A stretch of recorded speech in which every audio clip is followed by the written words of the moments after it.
Sean bienvenidos, Dios les bendiga. Gracias por acompañarnos hoy también.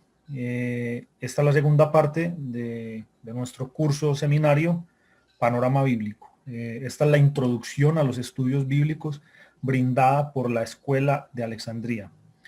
Sean todos muy bienvenidos. Quedamos en manos del profesor, quien es el encargado de la clase de esta tarde, nuestro hermano Raúl Arce. Adelante, hermano Raúl.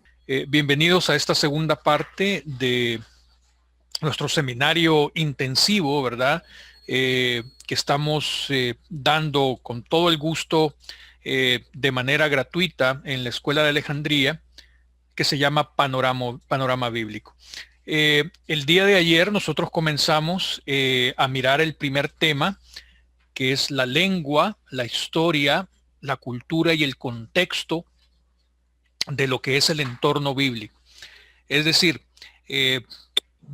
abordamos ciertos problemas puntuales, pero en realidad estamos haciendo un recorrido bastante general, ¿verdad? Bastante superficial sobre los acontecimientos que llevaron a la estructuración final del texto bíblico, con el objetivo, pues, de que con esto podamos nosotros comprender el mensaje global que tiene la Biblia. Habíamos recorrido básicamente desde la lengua, las historias de la creación, la formación de la incipiente nación de Israel, la época de la monarquía fue la cumbre, el punto cenital de ese periodo, para la posterior división y decadencia. Entonces, en la decadencia habíamos llegado hasta la caída de la ciudad de Jerusalén y la deportación de aproximadamente 30,000 personas de la élite de Jerusalén hacia Babilonia.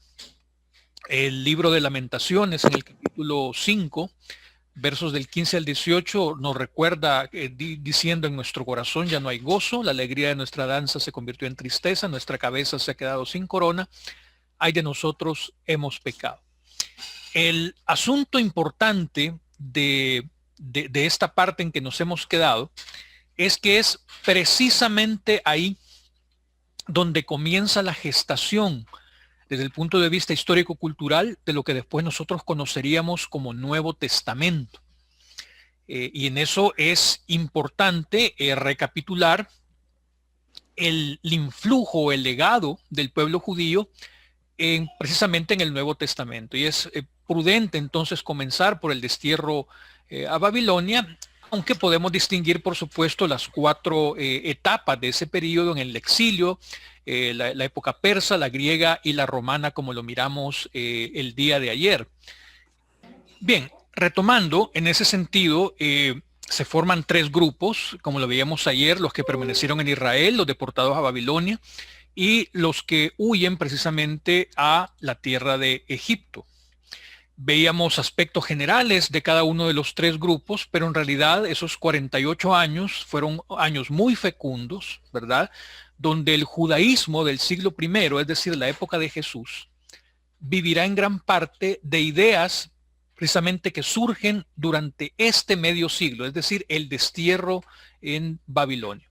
En ese sentido, también revisábamos un poquito la teología de profetas importantísimos como Ezequiel en cuanto a la innovación, la renovación y el cambio interior. También revisábamos sobre el Deutero-Isaías, ¿verdad? El profeta Isaías, donde nos hablaba entonces de el triunfo del monoteísmo sobre el enoteísmo. También los primeros cristianos ven en el texto de Isaías 53 la forma por excelencia de explicar y comprender la pasión, la muerte y la resurrección de Jesús. Todo esto es lo que plantea el marco de referencia para esta etapa que en muchas escuelas de la Iglesia Cristiana Evangélica se denomina los 400 años de silencio profético. La verdad que ese silencio profético es para este servidor algo muy cuestionable, ¿verdad? La llamada época del Segundo Templo, que va desde el 538 antes de Cristo al 70 después de Cristo, ni en broma fue una época de silencio, en el sentido de que nosotros podríamos entender ese silencio profético como que quizás en esa época no pasó nada importante. Y esto es un grave error, es un gravísimo error. Probablemente las cosas que se inscribieron en ese periodo después no calificaron para ser consideradas canónicas, pero sobre eso seguramente nuestro hermano Lucas nos hablará en su momento en el tema de la formación de la Biblia. Pero vamos a revisar qué ocurrió en esos más de 400 años, por supuesto, que conocemos como periodo intertestamentario, para ver en qué momento específicamente aparece la figura central del Nuevo Testamento, que por supuesto es Jesús, ¿verdad? Y le da como un final, como una conclusión a todo este derrotero que hemos venido recorriendo sobre la historia del texto bíblico. La pesadilla del destierro termina específicamente en el año 538 a.C., cuando Ciro, el rey de Persia, conquista Babilonia y promulga un decreto liberando a los cautivos y permitiéndole volver a Palestina. En ese sentido, un grupo de judíos guiados por Sesbazar se pone en marcha hacia Jerusalén, pero cuando llegan a la tierra prometida, el panorama no puede ser más devastador. La ciudad en ruinas, los campos abandonados, las murallas de la capital destruidas, el templo había sido incendiado. En realidad, no tenemos mucha información de este grupo, pero el hecho de que 20 años más tarde el templo siguiese en ruinas demuestra que le resultó imposible superar las numerosas dificultades que encontró. Precisamente en el año 520, los profetas Ageo y Zacarías dan un impulso a la obra de reconstrucción del templo, que al final se termina en el 515 a.C. Comienza con ello lo que se conoce como la época del Segundo Templo, que se va a prolongar hasta que sea destruido por Tito en el año 70 de nuestra era. Algunos hablan de un tercer templo, que es el que en realidad construyó Herodes, pero la verdad que él lo que hizo fue una gran renovación de ese primer templo. Este periodo podemos dividirlo en tres épocas, por supuesto, la época persa, la griega y la romana. En cuanto a la época persa, podemos enmarcarla entre el 538 y el 333 antes de Cristo. Este siglo posterior a la reconstrucción del templo es muy oscuro y casi no tenemos noticias sobre los acontecimientos ocurridos durante él. La cronología de la segunda mitad del siglo V es bastante complicada, pero parece que hacia el año 445 a.C. llega a Jerusalén un funcionario judío de la corte imperial, por supuesto me estoy refiriendo a Nehemías, que termina la reconstrucción de las murallas y ejerce el cargo de gobernador de Judá durante un periodo aproximado de 12 años.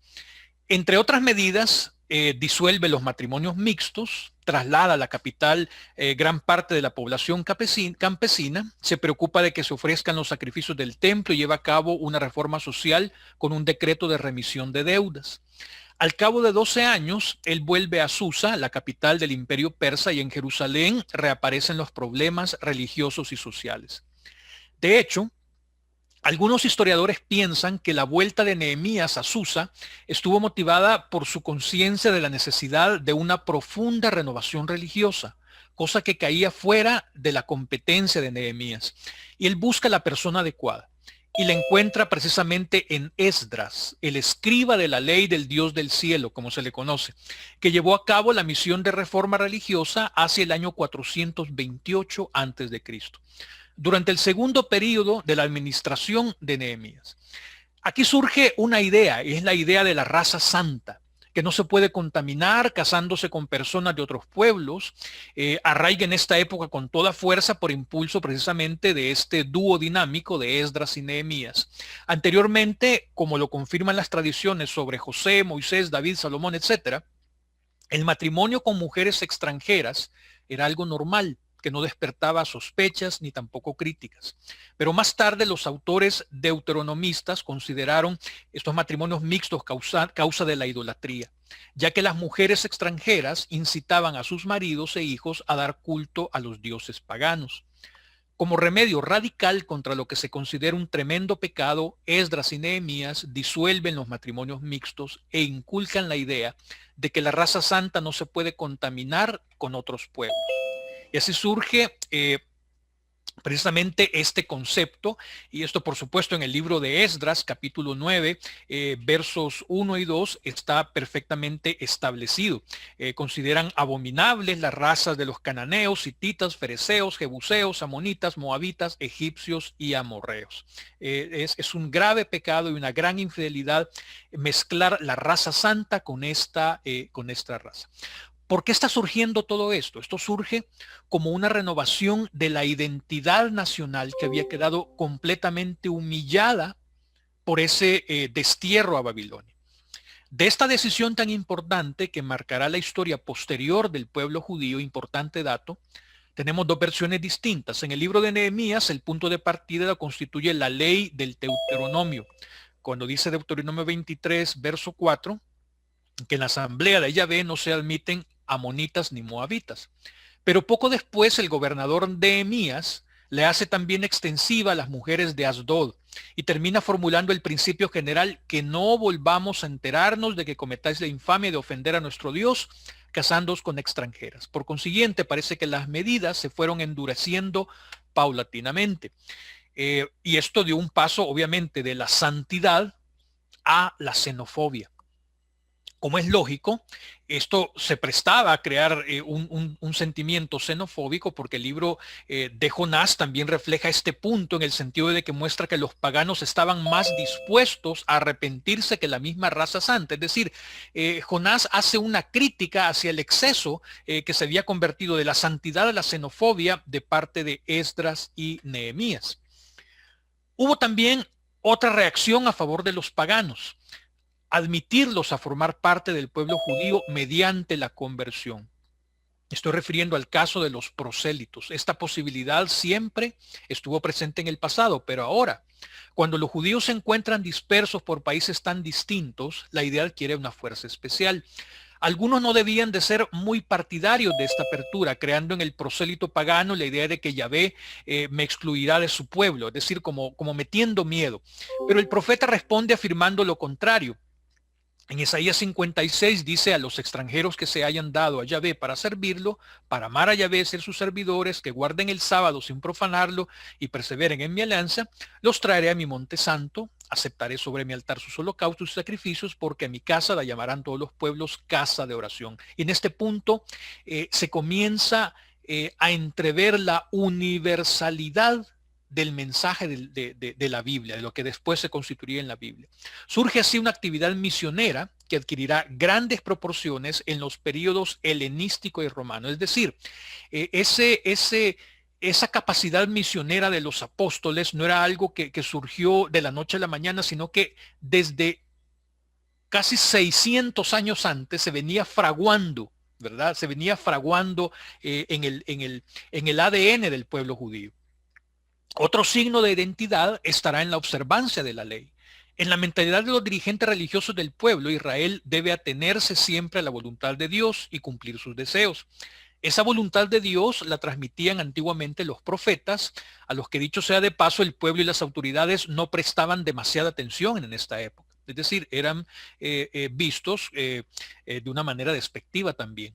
En la época persa, precisamente, la voluntad de Dios quedará solidificada en el Pentateuco, los 5 primeros libros de la Biblia, de Génesis hasta Deuteronomio, especialmente en los diversos códigos legales que estos libros contienen. Dentro de estas leyes divinas, 2 van a adquirir especial importancia durante esta época y la mantendrán a lo largo de los siglos. Me refiero a la circuncisión y a la observancia del Shabbat. La circuncisión realmente es una práctica antigua, ya atestiguada en el 3er milenio antes de Cristo. Aunque, por ejemplo, Herodoto piensa que surgió en Egipto, es más probable que comenzase entre los semitas del noroeste y pasase al sur, siendo adoptada por los egipcios. En su origen parece un rito de fertilidad o de preparación al matrimonio. Lo demuestra el hecho de que en hebreo, por ejemplo, los términos esposo, novio, yerno, suegro, etcétera, y el verbo unir en matrimonio son de la misma raíz que el verbo árabe hataná, que significa propiamente circuncidar, y que el sustantivo árabe gitán, circuncisión. Es probable que inicialmente este rito tuviera lugar en grupo y durante la pubertad, aunque no tenemos datos bíblicos que por supuesto lo confirmen. También podría entenderse como un rito de iniciación, ya que sugiere una estrecha relación entre circuncisión y matrimonio, tal como lo atestigua Génesis 34 en el caso de Dina, ¿verdad? A la cual no podían unir a ningún hombre que tuviera prepucio. A la larga, lo que se impuso fue la circuncisión a los 8 días de nacido el niño, y el sentido del rito perdió toda posible connotación sexual. Estar circuncidado es entonces señal de pertenecer al pueblo de Dios como un valor étnico, y de estar en alianza con él como un valor religioso. Aunque se discute mucho su origen acerca de el Shabbat, que por supuesto no es el sábado, ¿verdad? No tiene nada que ver con nuestro nombre latino del sexto día de la semana. Es una institución típica de Israel. El Shabbat es una institución de Israel. Es posible que al principio no fuese una fiesta religiosa, sino un simple día de descanso. De hecho, en Éxodo 23:12, solo se estipula que durante 6 días harás tus faenas, pero el séptimo día descansarás. Podría parecer que observar el sábado es someterse a un ritmo humano, donde alternan trabajo, reposo, lucha por el pan de cada día, disfrutar sereno del propio esfuerzo, sin angustias por aumentar las posesiones. Pero este descanso se haya relacionado con la voluntad de Dios. No es un descanso meramente profano, y su observancia demuestra la fidelidad a Dios. Así se comprende la defensa apasionada del sábado que encontramos en el libro de Jeremías. Así dice el Señor: guardaos muy bien de llevar cargas en sábado, o de meterlas por las puertas de Jerusalén.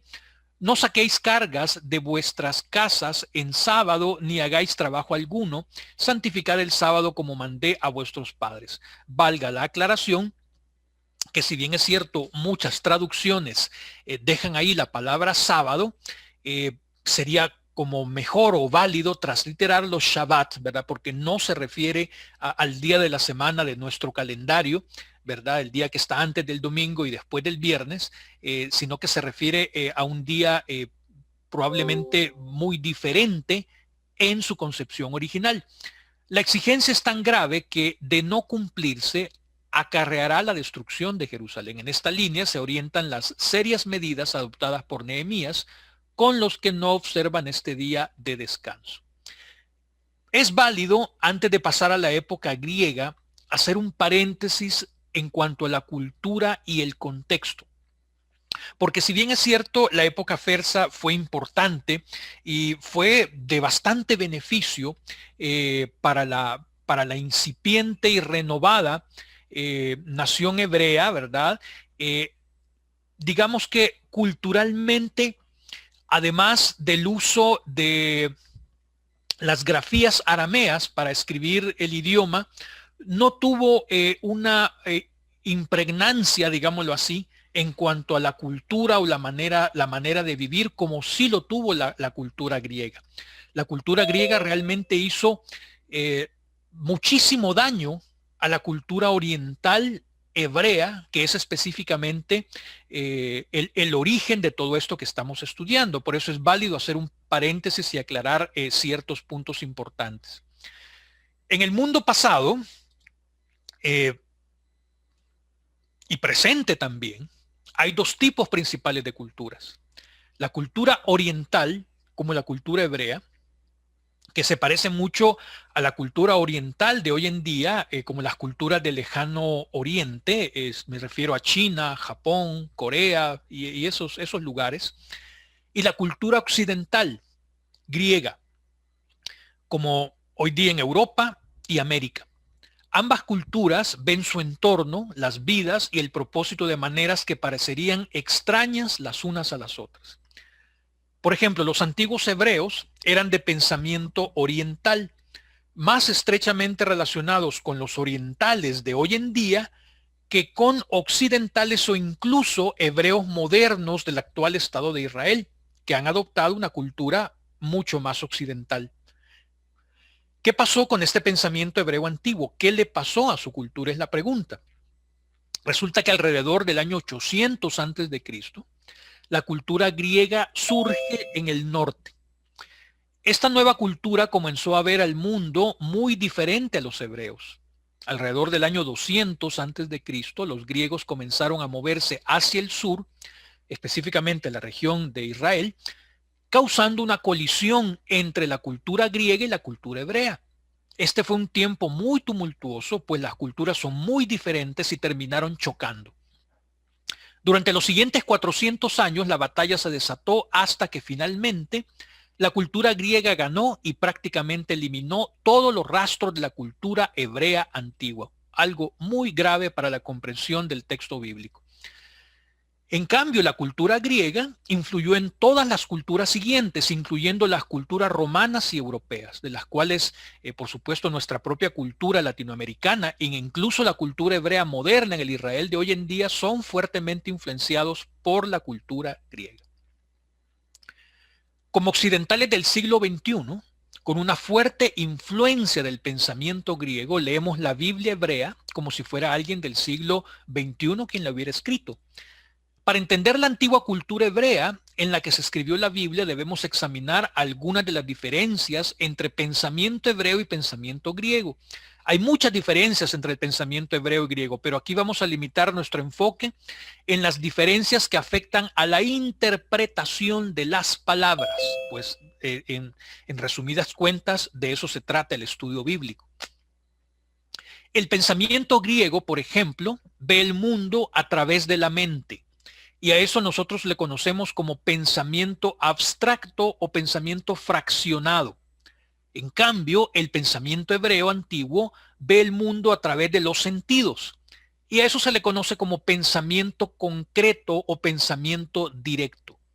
El pensamiento concreto es la expresión de conceptos e ideas de maneras que pueden ser vistas, tocadas, olfateadas, saboreadas y escuchadas. Es decir, cosas concretas.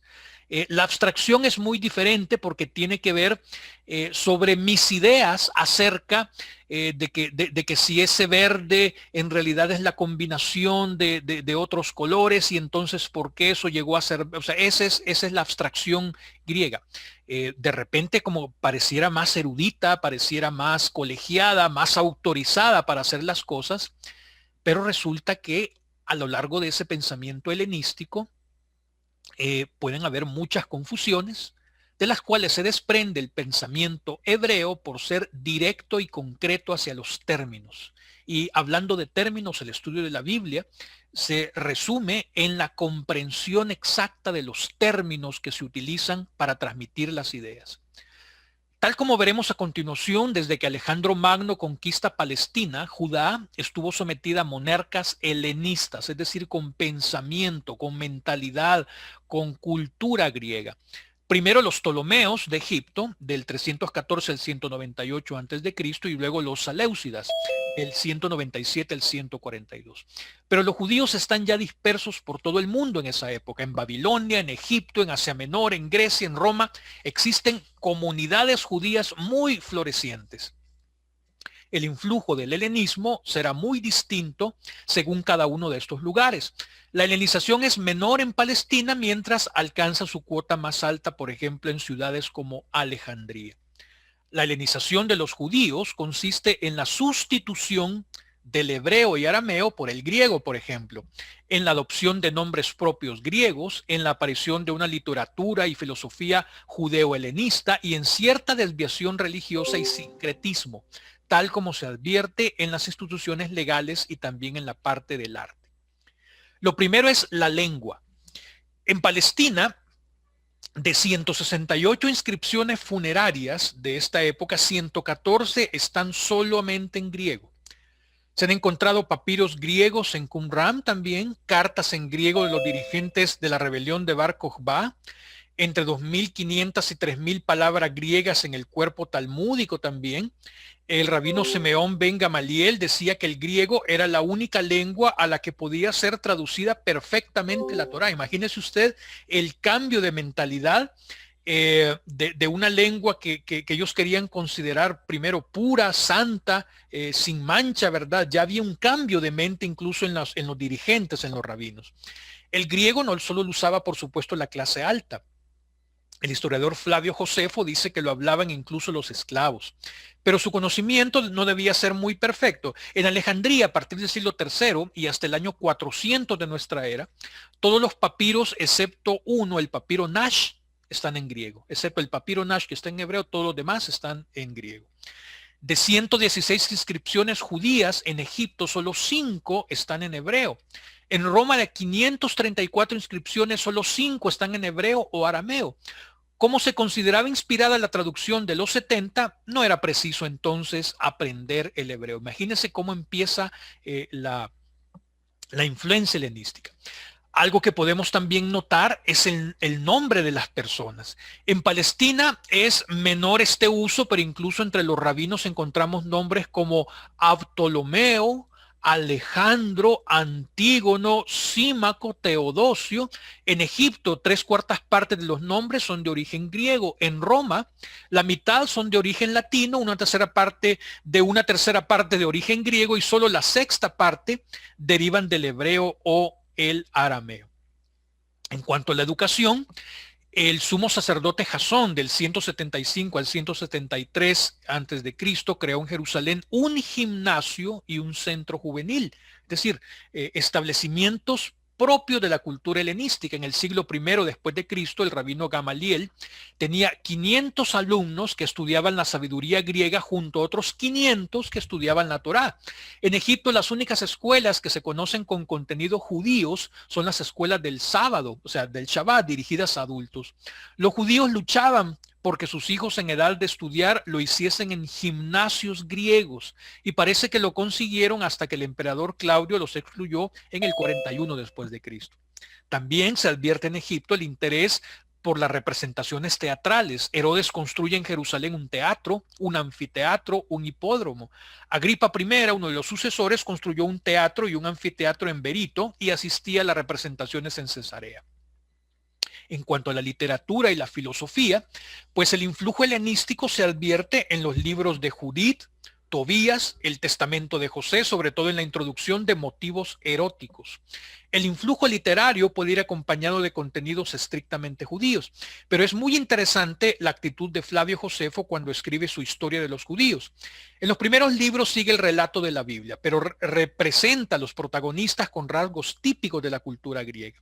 En el intento de establecer un contacto entre la tradición judía y la griega, en la misma línea de la carta de Aristeas, algunos judíos alejandrinos intentan demostrar que los griegos copiaron a los judíos.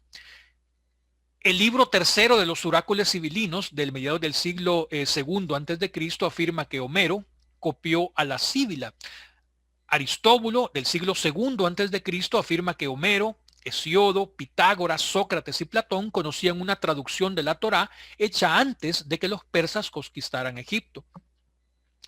Eupolemo, hacia el 150 antes de Cristo, dice que Moisés enseñó el alfabeto a los judíos, que se lo transmitieron a los fenicios y estos a los griegos. Es decir, imagínense las fábulas, las anécdotas que se iban tejiendo para poder autorizar el uso helenístico de la lengua. En cuanto a las desviaciones legales y religiosas, podemos poner algunos ejemplos. La ley prohibía prestar dinero a un judío con interés. Sin embargo, de los 11 documentos de préstamo que nos han llegado, solo 2 se atienen a esta antigua norma. Los otros cargan con intereses directos. El único documento de divorcio sigue fórmulas totalmente distintas a las judías y no afirma que es el marido el que se divorcia de la mujer, en contra de lo que exige la halaká, es decir, la interpretación de la ley judía. La observancia estricta de la ley también decayó en ciertos ambientes, como en Alejandría, donde para ser ciudadanos era preciso dar culto a los dioses de la ciudad. La apostasía era rara, pero se daba con frecuencia un desinterés por la observancia religiosa que se limitaba en muchos casos al día de la expiación o Yom Kippur. La definición de la palabra día, Yom, se parece mucho a la definición de la palabra mar, Yam.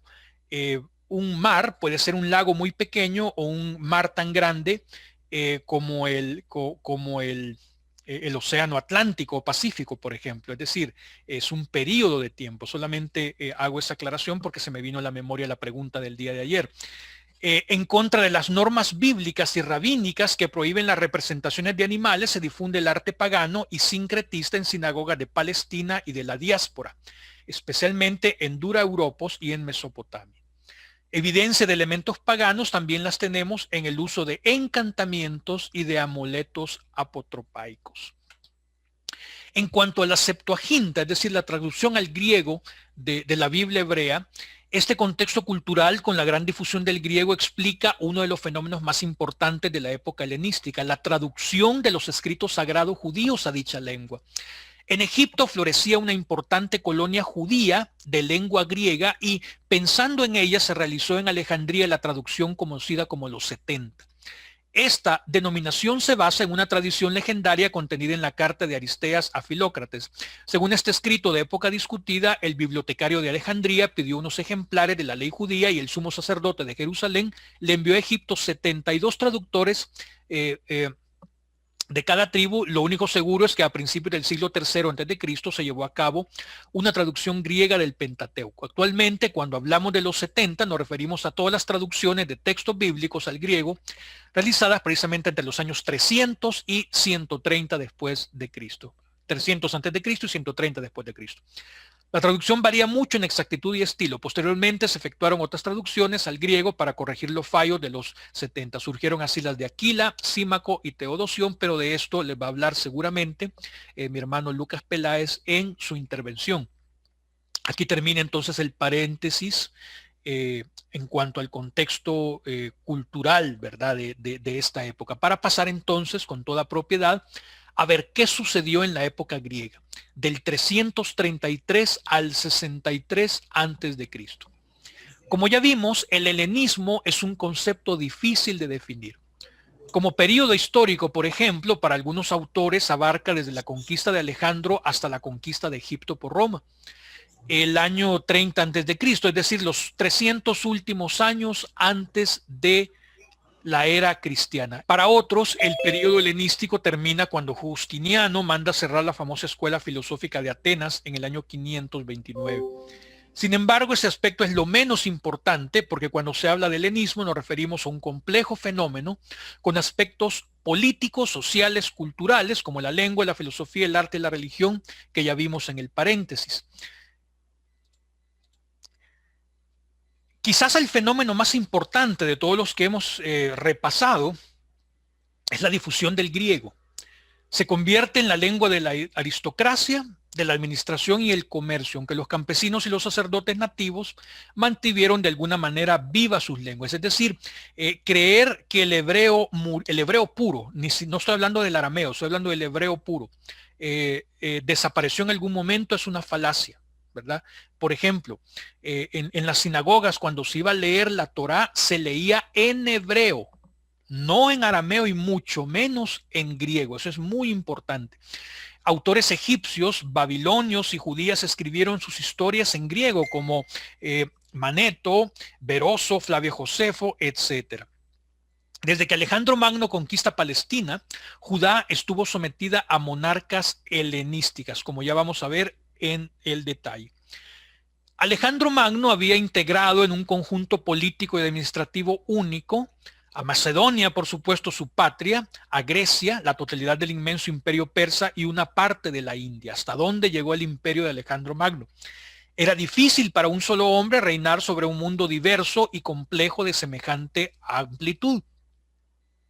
Tras la muerte del macedonio, en el 323 a.C., muere muy joven realmente, se intentó mantener esa imposible unidad mediante un reinado puramente formal, el del frágil hermanastro del difunto rey y el de su hijo póstumo, nacido de la iraní Roxana. Ambos, obviamente, fueron rápidamente asesinados. Y entonces el reino se reparte entre sus generales que se llamaron los diádocos. Egipto le toca a Ptolomeo I Soter, Macedonia a Antípatro, Tracia para Lisímaco, Antígono, pues toda esta región del Asia Menor que corresponde a la actual Turquía y Siria, y Seleuco I Nicator se queda con una parte muy grande que es todo lo que corresponde al reino de Babilonia y lo que hoy constituyen todas esas exrepúblicas soviéticas de más al norte. Este paso de la administración persa a la macedónica en el año 331 no había alterado prácticamente las condiciones de vida de las poblaciones judías de Palestina, que era una provincia administrada por la satrapía del otro lado del río. Judea fue gobernada entonces por Laomedonte, oficial de Alejandro. A partir del 320 fue depuesto por el sátrapa Ptolomeo, futuro rey de Egipto. Ello da origen a una serie de batallas del 320 al 301 entre el fundador de lo que después se les conoció como los Lágidas y Antígono. Palestina no se mantuvo ajena a estos enfrentamientos, ni a su pesar, neutral. Es decir, no se pudo mantener neutral, sino que en algún momento determinado se decantaba por uno o por otro bando. Tras la victoria obtenida por Ptolomeo en Gaza en el 312 a.C., los habitantes de Judea y Jerusalén se rindieron espontáneamente a él, según cuenta Flavio Josefo en el libro Antigüedades. Los aliados de Egipto, entre los que se contaban Seleuco, vencieron a Antígono en la batalla de Ipso. Ptolomeo se adueña entonces de Fenicia y Palestina. Permaneció hasta el año 200 en que el Seleucida Antíoco III el Grande lo expulsa de esas tierras con la ayuda en ocasiones de los mismos judíos. Y entonces ahí vemos un cuadro de las batallas, ¿verdad? De los Lágidas de Egipto y entre los Seleucidas, los que estaban en Babilonia. Es decir, de un cuerno al otro de lo que al principio de esta exposición el día de ayer definimos como el creciente fértil, ¿verdad? Desde Babilonia, desde la ciudad de Ur, hasta la ciudad del Alto Egipto. La Quinta Guerra Siria termina precisamente en el 200 a.C. con la victoria de Antíoco III en Paneas. Fue el fin de la dominación de los Ptolomeos en Siria y Judea. Roma intervino entonces para ordenar al rey Seleucida que no tocara Egipto, como parecen que eran sus intenciones. Pero Antíoco alcanzó en esta fecha la cumbre de su poder. Había combatido sucesivamente y con éxito contra armenios y partos. A imitación de Alejandro, había llevado sus campañas hasta la India y la posteridad le reservaría también como recompensa el título de Antíoco el Grande. Se mostró bien dispuesto respecto a los judíos de Judea, incluso de otros sitios, pero cometió el grave y aún fatal error de atraer sobre él la atención ofensiva de Roma, a causa de sus pretensiones sobre Asia Menor y Grecia. En este contexto aparece por primera vez en la región de manera indirecta Roma. Los romanos, lanzados a la conquista del oriente mediterráneo, habían derrotado a Filipo V de Macedonia en el 197 a.C., proclamando la libertad de los griegos. Y en ese sentido la guerra con Antíoco estalló. El Seleucida fue expulsado de Grecia en la batalla de las Termópilas y definitivamente derrotado en Magnesia del Scipio a comienzos del 189 a.C. Él negoció la paz con Roma, que quedó luego ratificada en Apamea en el 188 a.C. Pero las cláusulas de paz eran especialmente severas. Entre otras cosas, Antíoco debía pagar fuertes indemnizaciones de guerra, en concreto 12.000 talentos en 12 anualidades, y la poderosa casa Seleucida quedaría así arruinada. El rey de Siria intentó entonces remediar la situación confiscando el dinero de los templos, que eran en cierto modo los establecimientos bancarios de la época. Imagínese usted. Por lo demás, encontró en el 187 una muerte vulgar en el transcurso de una de sus operaciones y su hijo y sucesor, Seleuco IV Filopator, heredó la enorme deuda. Por eso no es de extrañar que codiciara el importante tesoro del templo de Jerusalén, que era la reserva de Estado engrosada también por aportaciones privadas, como por ejemplo la poderosa familia de los Tobiaditas.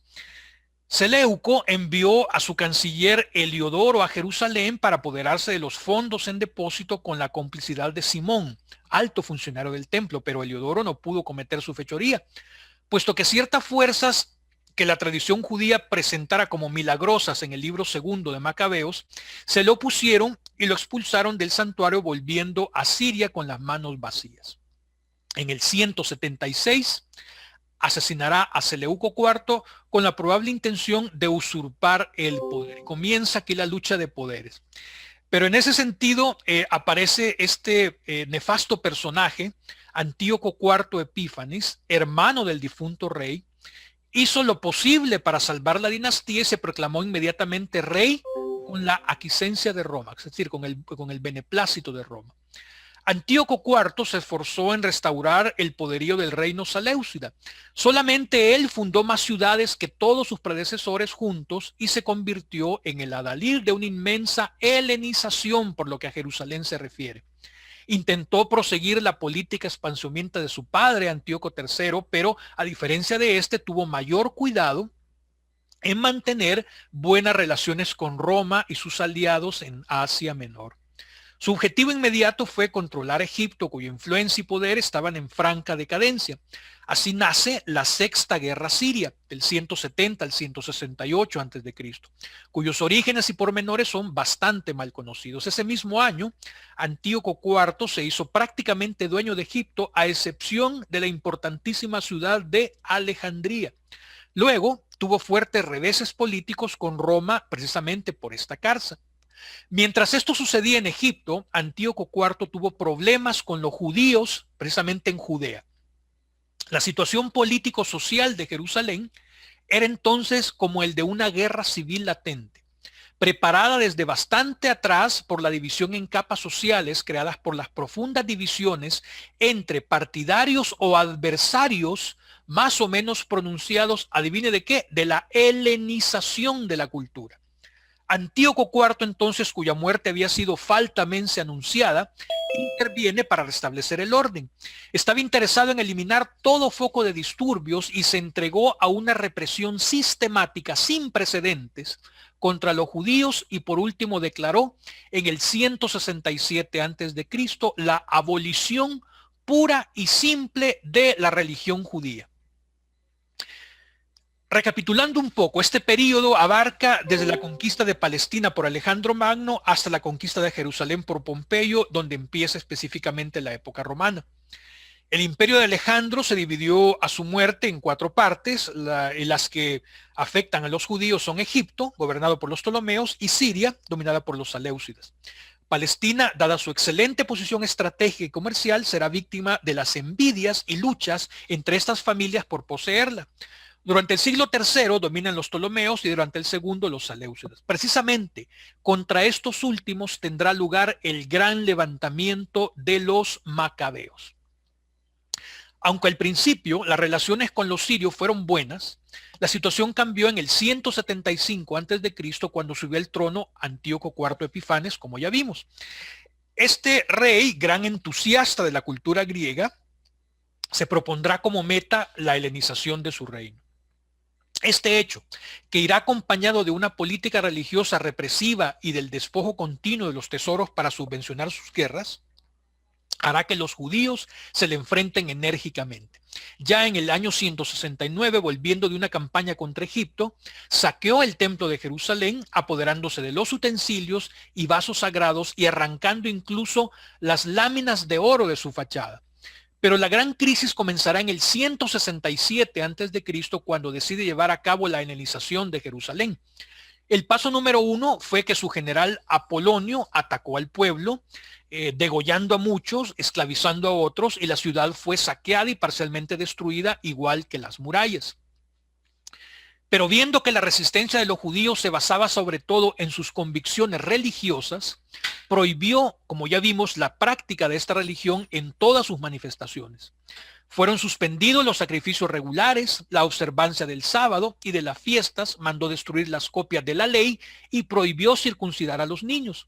Cualquier transgresión de estas normas era castigada con la muerte. No contento con estas medidas represivas, Antíoco IV Epífanes levantó al sur del templo una ciudadela llamada el Acra. Era una colonia de paganos helenizantes y de judíos renegados con una constitución propia. Además, se erigieron santuarios paganos por todo el país y se ofrecieron en ellos animales impuros. Los judíos en una oportunidad fueron obligados a comer carne de cerdo bajo pena de muerte y a participar en ritos idolátricos. Pero como gota que rebalsa el vaso, a finales del 167 a.C. fue introducido dentro del templo de Jerusalén el culto a Zeus olímpico. Los judíos piadosos obviamente no podían soportar estas ofensas continuas a su religión y se negaron a obedecer estas normas. Antíoco respondió con una cruel persecución y entonces estalla lo que conocemos como la rebelión de los macabeos. La pone en marcha el anciano Matatías, apoyado por los Hasidim, es decir, los piadosos, de los que después saldrían los fariseos y los esenios. Cuando muere al cabo de pocos meses, le sucede su hijo Judas y más tarde los hermanos de estos, Jonatán y Simón. Pero esta que se llamó la dinastía Asmonea se completa con Juan Hircano I, Alejandro Janeo y Salomé Alejandra y por supuesto Aristóbulo II. La presentación anterior sigue el informe que a nosotros nos da el libro deuterocanómico de Primera de Macabeus, pero conviene dejar claro que la visión del libro segundo de Macabeus, en sus capítulos 3 al 6, resulta más interesante y menos simplista que esta narrativa. La culpa inicial no es de los sirios, sino de las profundas tensiones existentes dentro de la sociedad judía precisamente, especialmente por motivos económicos y por las ambiciones de ciertos personajes como Jasón, Menelao y Lisímaco. O sea, le recuerdo que Jasón era el famoso sacerdote usurpador, que no venía del linaje de Sadoc, pero a través de componentes políticas, ¿verdad?, obtuvo el sacerdote. En ese sentido podemos destacar varios aspectos. Primero, la revuelta de los macabeos significa una lucha dentro del pueblo judío, un enfrentamiento entre dos grupos claramente delimitados. El de los partidarios de la tradición y el de los defensores del helenismo. En principio, la revuelta no se dirige contra Siria específicamente. Solo más tarde, cuando los sirios ayuden a los helenistas, terminará convirtiéndose en una guerra contra la potencia invasora. Cuando me refiero a Siria, me refiero al reino específicamente de Antíoco IV Epífanes. Lo que comenzó como una lucha por la libertad religiosa terminó en una batalla por el poder político. Quizás esto, por supuesto, era inevitable porque resultaba imposible garantizar la observancia de la ley y de las tradiciones mientras no se tuviese plena independencia. Pero conviene recordar que no todos los contemporáneos de los macabeos pensaban del mismo modo. Algunos se sintieron insatisfechos del matiz político que iba tomando la rebelión y dejaron de prestar su ayuda. La rebelión macabea, capitaneada inicialmente por hombres de profunda valía, de altas convicciones, terminará llevando al poder a gente inepta, ambiciosa y vengativa. Estas luchas dinásticas y las tensiones internas terminarán provocando la intervención de Roma, señora del mundo antiguo, y en el año 63 a.C. Pompeyo conquista Jerusalén y anexiona Palestina a la provincia romana de Siria. En los mismos años en que Judas Macabeo empuñaba la espada para defender la libertad de su pueblo, un autor desconocido hasta entonces cogía la pluma para consolar a sus contemporáneos en esos momentos de tribulación. La obra que nos legó es una de las más interesantes de la Biblia judía y fundamental para entender muchos aspectos del cristianismo primitivo. Me refiero, por supuesto, al libro de Daniel. Pero el libro de Daniel no cae del cielo así como cae un meteorito. Se inserta en una corriente teológica y literaria que había comenzado siglos antes y que se prolongará en los siguientes. Por supuesto, estoy hablando de la apocalíptica. El género, genuinamente apocalíptico, con su pasión por describir el curso de la historia y los misterios del fin de los tiempos, surge en el periodo postexílico, cuando la comunidad judía quedó reducida a simple sombra de lo que fue y anhela volver a recobrar su esplendor. Veamos brevemente las características de este género para entender entonces el gran final del nuevo pacto. La primera característica es que es un lenguaje plasmado de enigmas y elementos simbólicos. Por ejemplo, en el capítulo 7 de Daniel se habla de la visión de las 4 fieras. Una fiera, como león con alas de águila, es una referencia clara a Babilonia, por todas aquellas grafías que se encuentran en alto relieve en todo lo que fue el reino de Babilonia. La segunda, como un oso erguido con 3 costillas, se refiere a Persia. El leopardo con 4 alas de ave en el lomo y 4 cabezas se refiere a los griegos, a los macedonios, a las conquistas de Alejandro Magno y todo lo que sucedió después que acabamos de revisar. Y por supuesto la bestia terrible, la espantosa, la fortísima, la que algunos teólogos creen incluso que todavía yace dormida, pero con la misma ferocidad, se refiere a Roma. Otra característica son los cálculos numéricos, ¿verdad? Los cálculos numéricos son las que se fijan en el momento exacto del fin del mundo y la erupción del reinado de Dios. Así tenemos varias citas, ¿verdad? Que hablan de fechas, cantidades, de días, de años, ¿verdad? Donde se pretende establecer momentos de la historia. Por supuesto, no son de ninguna manera fácil de comprender. Otro fenómeno que surge es la pseudonimia. Consiste en atribuir el libro a un autor o personaje antiguo, por ejemplo, Moisés, Elías, Isaías, Daniel, etc. Pero lo más importante de esta corriente es su visión de la historia, sobre todo la conciencia de que el fin es inminente. Para los autores apocalípticos no existe un mundo, sino existen 2 mundos. El mundo malo, presente con su pecado y corrupción, y el mundo futuro, en el que se pondrá fin al mal. Lo más resaltante es el convencimiento de encontrarse al final de este mundo y a las puertas del futuro. Por consiguiente, el mensaje central de la apocalíptica se resume en estas palabras: la hora ha llegado. El libro de Daniel es la única obra apocalíptica aceptada por los judíos y de enorme interés para los cristianos. Para esto será fundamental, porque la figura del Hijo del Hombre y la clara afirmación de la resurrección, como establece en Daniel capítulo 12, es sumamente importante. Pero conviene decir también unas palabras sobre la actitud del autor ante los acontecimientos de su época, porque ayuda a comprender ciertas reacciones de los primeros cristianos. Es frecuente que los comentaristas sitúen a Daniel al mismo nivel de los macabeos, llegando a afirmar incluso que el libro estaba destinado a dar ánimos a estos combatientes por la independencia. Pero esta interpretación no parece ser del todo correcta. El autor del libro no se muestra partidario de una acción concreta que lleve a la libertad del pueblo por vía de la insurrección popular, por ejemplo. Su postura es la de esperar el reino de Dios. Será él, es decir, Dios, en el momento oportuno, el cual será muy pronto, quien traerá la salvación sin necesidad de que los hombres empuñen las armas para instaurar su reinado. Sobre esto surgen 3 grandes grupos religiosos, ¿verdad? O lo que se mal conoce como sectas judías: los saduceos, los fariseos y los esenias, porque hay otros 2 que sí verdaderamente empuñaron las armas, ¿verdad? Y se dedicaron a otro tipo de cosas, ¿verdad? Los sicarios y los celotas, que no los vamos a estudiar acá. En cuanto a los saduceos, esto es importantísimo y requiero por favor el 100% de su atención, porque nos va a hacer entender de una manera clara y precisa la época de Jesús, es decir, la época en que aparece Jesús en la historia.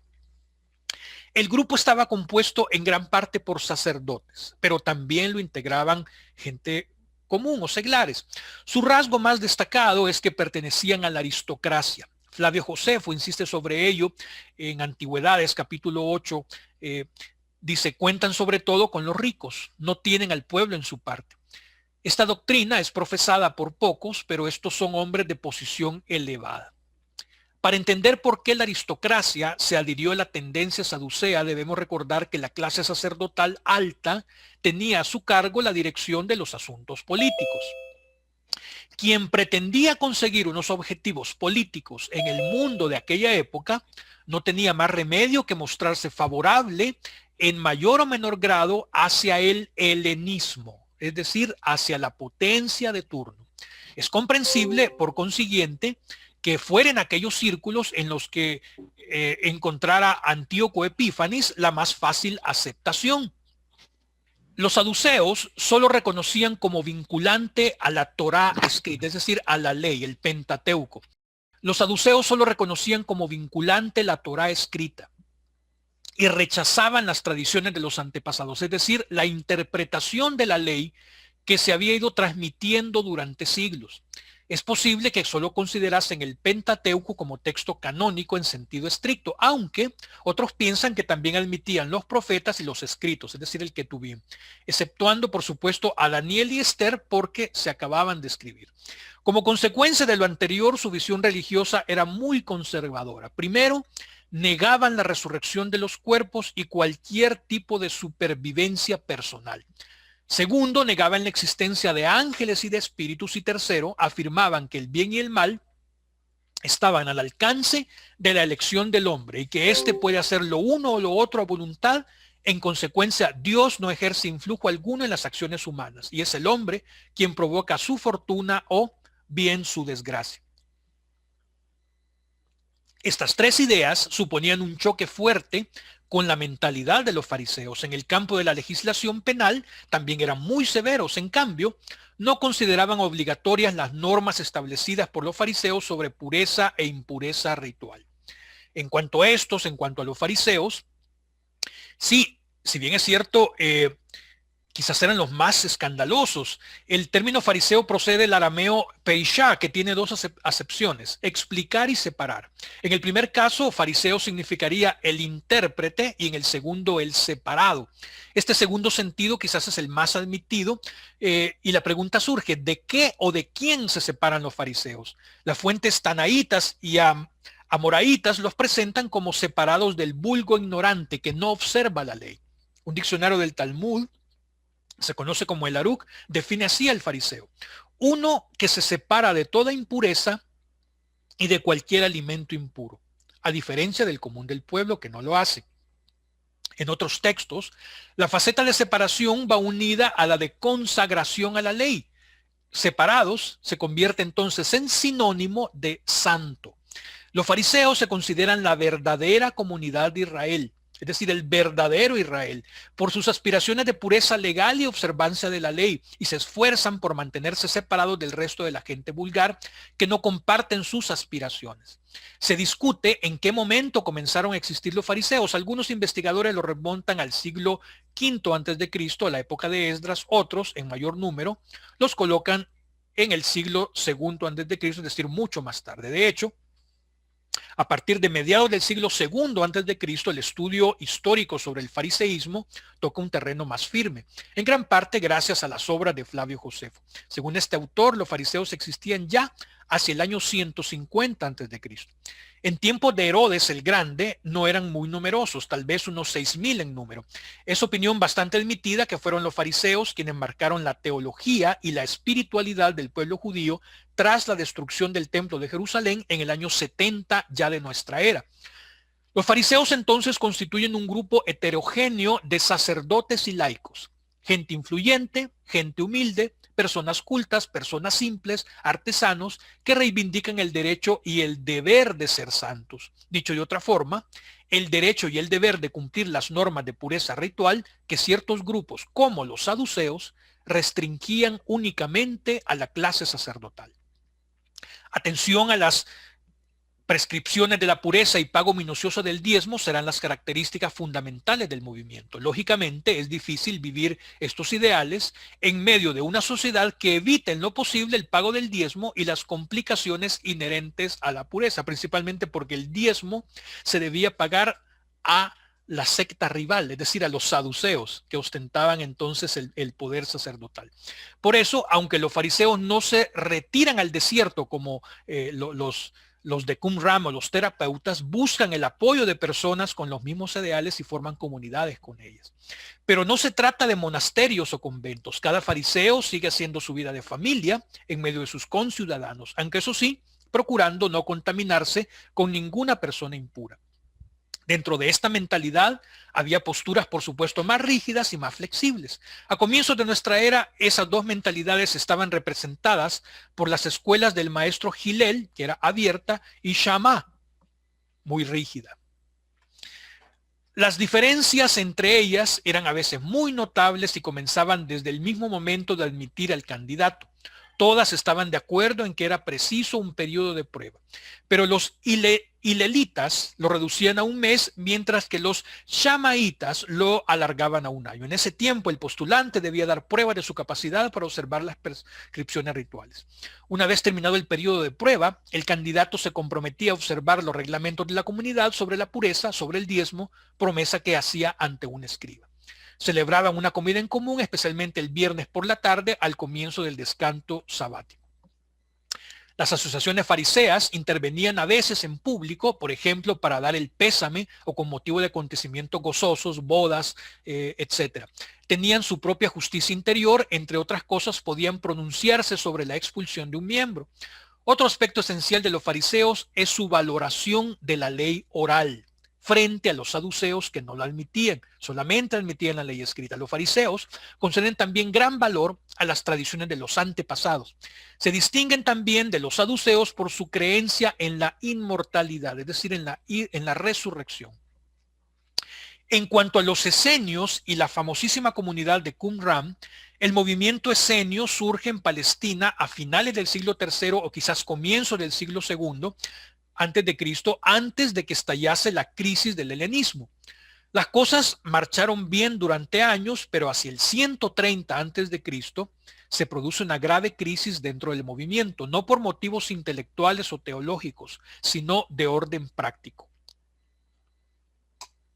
Aunque otras fuentes aducen al rechazo al sacerdocio ilegítimo usurpado por la dinastía Asmonea, como ya vimos anteriormente.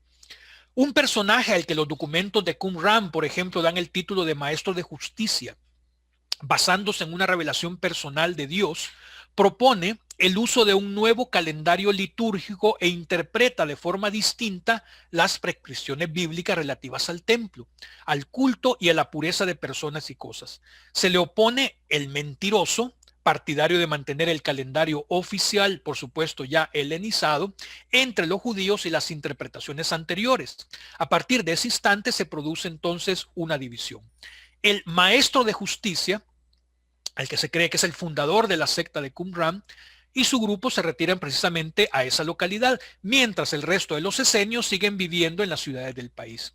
De acuerdo con esto, existe una estrecha relación entre los esenios y Qumran, si bien esta comunidad supone una secesión dentro del movimiento. Josefo dice al comienzo de su testimonio en la guerra judía que no estiman el matrimonio y que se guardan de la lascivia de las mujeres, convencidos de que ninguna de ellas se mantenga fiel a un solo hombre. Pero al final indica que otros grupos se distancian de esta postura y juzgan que quienes no se casan amputan la parte principal de la vida, es decir, su transmisión. Parece que la postura estricta corresponde a la comunidad de Qumran y la más amplia a los otros miembros del movimiento. Pero en conjunto, Josefo subraya su dedicación a la virtud, la austeridad de su vida y su desprecio de las riquezas, que lo lleva a tener todo en común. Viven en comunidades dirigidas por un superintendente a las que se entra después de un año de prueba y tras pronunciar unos terribles juramentos. Su forma de vida parece haber ejercido gran influjo en la de los monasterios medievales. Se levantan temprano, rezan y marchan a trabajar hasta las 11 de la mañana y a mediodía se reúnen para realizar los ritos de purificación y vestirse decentemente para la comida. Por supuesto que ningún extraño tiene acceso al refectorio. Tras una oración comen en silencio el único plato que les sirven el cocinero. Luego se cambian de ropa y marchan de nuevo al trabajo hasta la tarde. Durante la cena sí pueden acompañarles huéspedes si es que acaso los hay. Pero lo importante es que en cuanto a sus ideas teológicas, admiten la inmortalidad del alma, que está encerrada en el cuerpo como en una cárcel, y sostienen que las buenas recibirán un premio en el paraíso, mientras las malas padecerán incesantes suplicios en una caverna oscura y tempestuosa. Otros rasgos interesantes son su negativa a jurar, en una época en la que se juraba por el motivo más nimio, su estricta observancia del sábado, sus cuidadosas medidas higiénicas, su estima de los escritos de los antepasados y su estudio de las raíces medicinales y de las propiedades de las piedras. En su libro Antigüedades, Josefo aporta nuevos datos sobre los esenios. No ofrecen sacrificios en el templo, se dedican por completo a la agricultura, el movimiento consta de unos 4.000 miembros, no admiten la esclavitud y la comida y las bebidas las preparan sacerdotes. En cuanto a las similitudes y diferencias de los esenios con la iglesia primitiva, esta forma de vida recuerda en muchos aspectos a la de los primeros cristianos, por supuesto, y el tema ha sido objeto de debate en los últimos años. Basándonos en los testimonios anteriores, advertimos las siguientes semejanzas y diferencias entre esenios y cristianos. Como similitudes, primero, el triple precepto de amor a Dios, a la virtud y al prójimo, aunque por supuesto Jesús después lo sintetice en amor a Dios y al prójimo. Segundo, las virtudes que se valoran son las mismas: justicia, fidelidad, amor, hospitalidad. Tercero, comunidad de bienes, muy subrayada en todos los testimonios antiguos sobre los esenios. Entre los cristianos aparece en Jerusalén y se mantienen hasta finales del siglo II como mínimo, como lo demuestra el testimonio nada sospechoso de Luciano de Samosata sobre la muerte del peregrino. Cuarto, organización de la comunidad en la que existen personas con puestos de responsabilidad, pero no deben volverse insolentes cuando tienen el poder.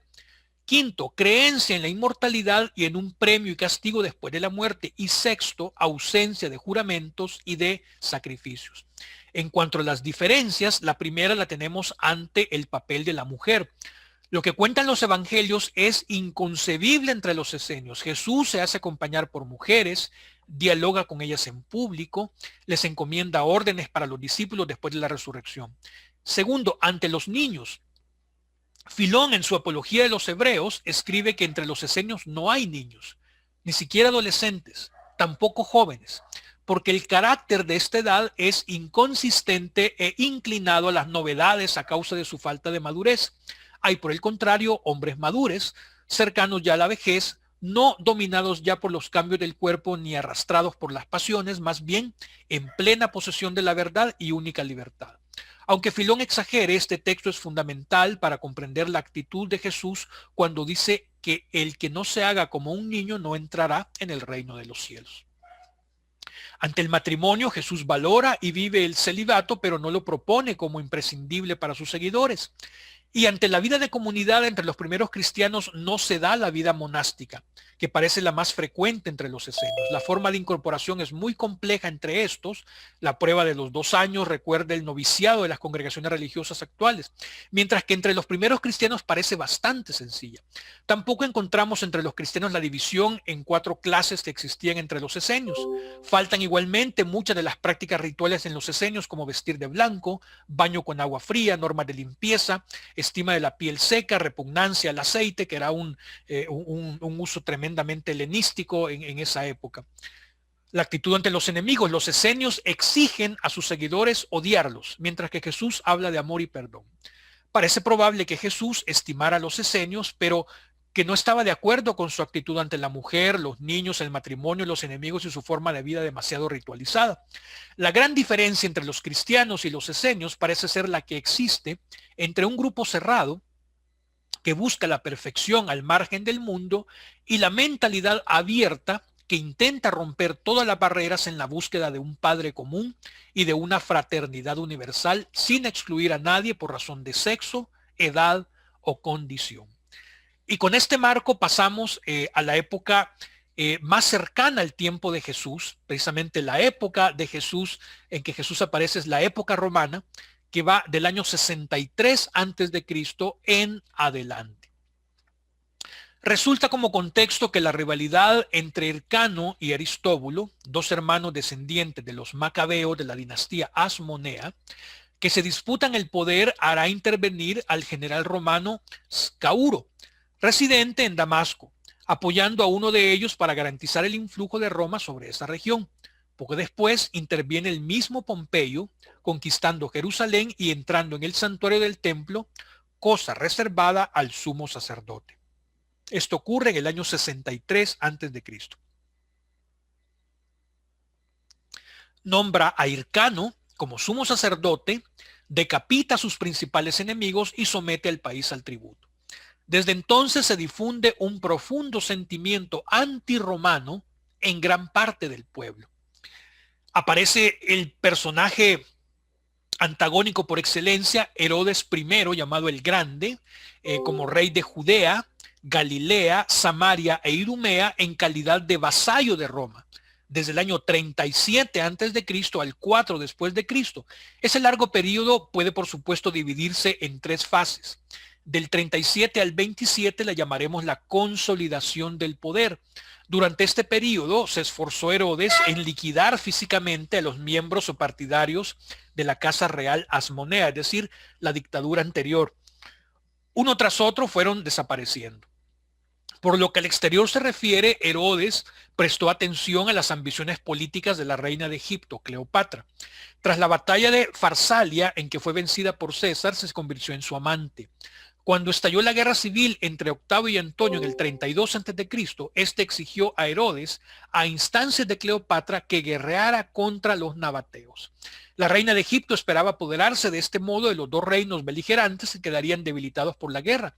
Y tras una severa derrota inicial, Herodes venció a los nabateos cerca de Filadelfia y por fin lo sometió por completo en el 31 a.C. Unos meses más tarde, en septiembre del mismo año, Antonio fue derrotado por Octavio en Actium, lo que significó su fin y el de Cleopatra. Octavio entonces se percata del beneficio que el reinado de Herodes representa para Roma. A partir de entonces, lo mismo que había hecho con los demás príncipes orientales a quienes mantuvo en su puesto como táctica política, le confirmó su título y mantuvo sus prerrogativas. Más aún, le restituyó los territorios que Antonio había regalado a Cleopatra. Más tarde, acogió Herodes pomposamente a Octavio en Ptolemaida y fue a felicitarle luego a Egipto por la muerte de Antonio y Cleopatra. Con motivo de este último encuentro, le cedió Octavio ciudades marítimas y algunas otras de la Transjordania. La segunda etapa sería la etapa de prosperidad del 27 al 13 a.C., y es de destacar que por su número y dimensiones, las impresionantes construcciones de Herodes fueron el hecho más destacado de este periodo. Ante todo, las ciudades construidas o reconstruidas en Palestina según el modelo helenístico. Construyó su palacio en Jerusalén y edificó la fortaleza Antonia sobre el antiguo emplazamiento del Acra, aquella ciudadela helenística construida por Antíoco IV Epífanes. Su realización más grandiosa fue el Templo de Jerusalén, levantado en el sitio de la modesta edificación posterior al exilio. La obra se inaugura cerca del 29-19 a.C. y los trabajos, sin embargo, no acabarán hasta el año 64 después de Cristo, 2 años antes del inicio de la gran rebelión del 66-70 antes de Cristo, liderada por Bar Kokhba, el hijo de la estrella, y apenas 6 antes de que ese suntuoso y vasto edificio fuera destruido por Tito. Es de destacar también el famoso Palacio Fortaleza sobre el promontorio rocoso de Masada y el Herodium, mausoleo situado al suroeste de Belén, donde serán transportados sus restos mortales. Aquí tenemos una comparación. A la izquierda tenemos el templo construido por los que regresaron del exilio y la tremenda ampliación y ornamentación y remodelación que hizo en el templo Herodes el Grande. Por eso es que cuando Jesús y sus discípulos visitan Jerusalén, los discípulos se maravillan por lo impresionante que debe haber sido ese templo herodiano, que no era un tercer templo propiamente dicho, sino un templo remodelado sobre la base del modesto segundo templo que construyeron los que regresaron del exilio babilónico.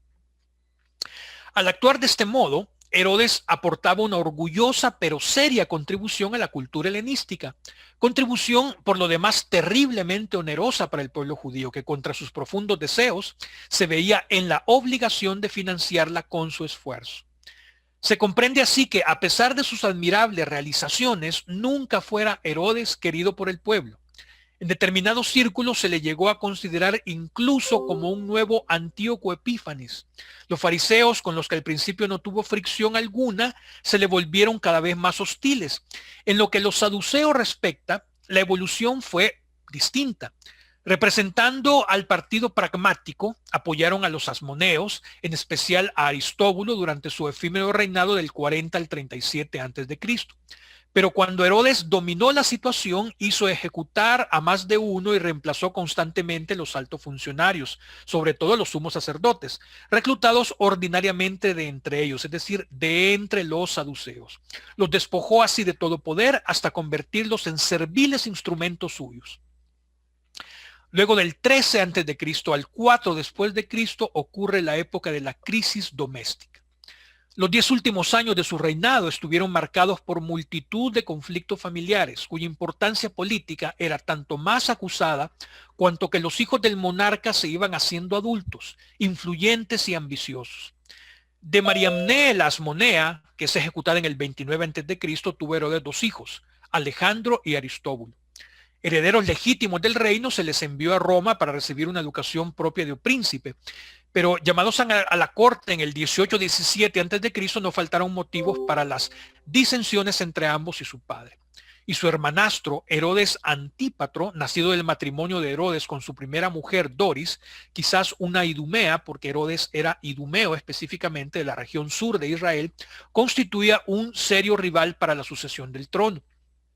Era de prever una lucha dinástica, incluso ya latente. Herodes, amigo y servidor de Augusto, le consultó y éste le sugirió que a la muerte del rey, el reino se repartiera entre los 3 herederos.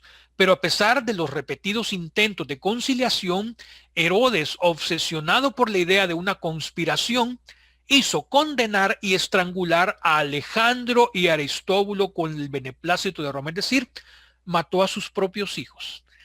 Por último, Herodes Antípatro, acusado de haber conspirado contra su padre, fue condenado a muerte y ejecutado siempre con la aquiescencia de Augusto, el emperador romano. Esto ocurría apenas 5 días antes de que el rey muriera en Jericó en el año 4 antes de Cristo. Desapareció entonces a la edad de 70 años, el que después de David fuera quizás objetivamente el más grande y prestigioso de los jefes de la tierra nacional judía. En cuanto a lo que constituye la naturaleza original de un auténtico estado judío, el reinado de Herodes el Grande estaba aquejado de un triple mal congénito, lo que explica en gran medida las dificultades, primero graves y luego fatales, que no dejarían de aparecer e incrementarse desde la muerte del rey en el 4 a.C. hasta la destrucción del templo en el año 70 después de Cristo.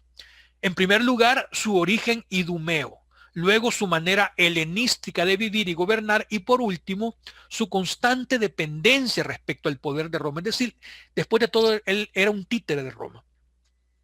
Ahí está entonces la gráfica de los hijos de Herodes, los 3 de arriba en rojo, asesinados por él mismo, y los que le sobrevivieron, que después serían los tetrarcas. En su definitivo testamento dividió Herodes el Grande su reino para que fuera repartido entre sus otros 3 hijos, Arquelao y Antipas, hijos ambos de Maltese, y Filipo, que lo era de Cleopatra. El título de rey lo heredaba únicamente el primero por ser el primogénito, y los otros 2 eran simplemente tetrarcas. Estas disposiciones debían ser ratificadas, por supuesto, por el emperador Augusto. Apenas concluidos los funerales del rey, Arquelao tuvo que enfrentarse a una grave rebelión con motivo de la Pascua antes de partir hacia Roma para recibir la investidura real.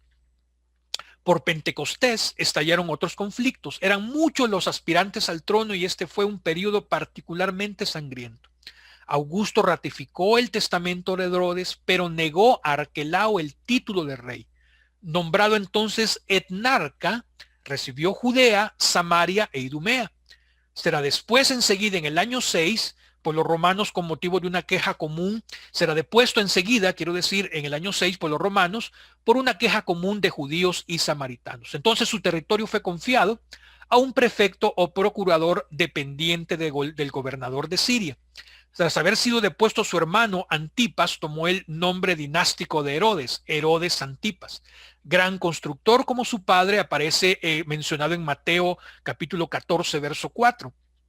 Impulsado por su segunda mujer, Herodías, intentó obtener de Roma el título de rey, pero Calígula, ya el emperador de turno, le destituyó en el 39 después de Cristo, exiliándolo a la Galia, es decir, la actual Francia. Se entregó su territorio o tetrarquía a Agripa I, hermano de Herodías y nieto de Herodes el Grande y Mariamné. Agripa I entonces se encontraba en Roma en el año 41, en el momento del asesinato de Calígula, nieto de Herodes, era hijo de Aristóbulo, ejecutado en el 7 a.C. Fue cómplice también del nombramiento de Claudio y recibió de este el título de rey que conservó hasta su repentina muerte en el año 44. Este fue el último rey semi-independiente de la nación judía. Al término de su efímero reinado, negó Claudio a su hijo Agripa II de 17 años el trono de su padre, y Palestina fue entonces incorporada a la provincia de Siria bajo el nombre de Judea, quedando bajo la autoridad directa de un prefecto o procurador imperial. Pero ¿qué pasa en cuanto a la escatología y el surgimiento del mesianismo en este periodo que estamos estudiando? Una serie de factores va potenciando el factor esperanza y lo encamina hacia la aparición de una escatología y un mesianismo más precisos. La teología deuteronómica y del cronista habían extendido la idea de la historia que camina hacia un fin. Las ideas sobre la retribución presentan este fin como premio o como castigo. En este contexto interviene la predicación profética anunciando el día de Yahvé y dibujando tenuemente una escatología todavía intrahistórica. En general, en esta época son más optimistas que los profetas preexílicos y ofrecen promesas de salvación a las que camina la historia.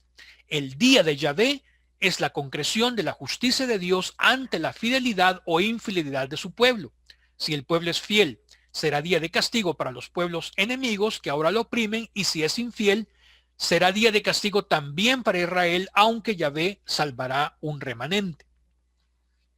El tema del día de Yahvé tiene carácter nacionalista y es una invitación a la conversión y a la esperanza.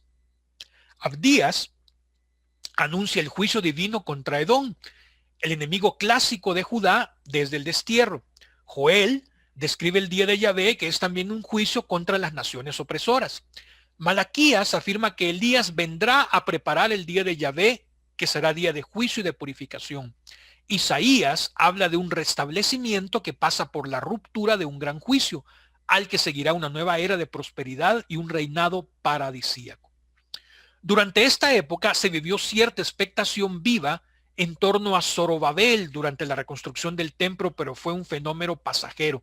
No había posibilidades reales para una restauración e independencia que no permitiría el poder persa, ni el griego, ni el romano, ni interesaba a la hierocracia sacerdotal. Por otra parte, la reflexión sobre la historia anterior da lugar a distintas posturas sobre el rey hijo de David. Hay quienes, por ejemplo, como los oráculos de Jeremías 33, siguen esperando en una restauración de la casa de David que dará mejores frutos. Otros, en cambio, viendo los pobres frutos que dio esta casa en el pasado, proyectan sus esperanzas en un futuro hijo de David que se va idealizando. Es lo que muestran las profecías de Isaías que se editan en esta época y que hablan de un rey futuro, ideal y sobrehumano. Finalmente, otros no piensan ya en un rey, hijo de David, basta el futuro reinado de Dios sin necesidad de intermediarios. Es decir, Isaías es importante porque es el primero que emplea el término ungido, que en hebreo es Meshijá, o transliterado en español más o menos Mesías, con mayúscula, como un personaje que traerá la salvación futura. Isaías es el verdadero fundador de la esperanza mesiánica. Pero hay que tener en cuenta que este ungido no está en la línea del rey, hijo de David, sino en la del profeta evangelizador anunciado por Isaías. Y su poder radica en su palabra que evangeliza a los pobres. Pero en Isaías hay otros puntos de vista. El pueblo pide la venida no del Mesías, sino del mismo Dios. Igualmente, en Isaías 66, el futuro es para el pueblo, sacerdotes y levitas, sin aludir al rey. En conclusión, el Mesías esperado no podía ser otro menos que el Hijo de Dios. Así, tajantemente.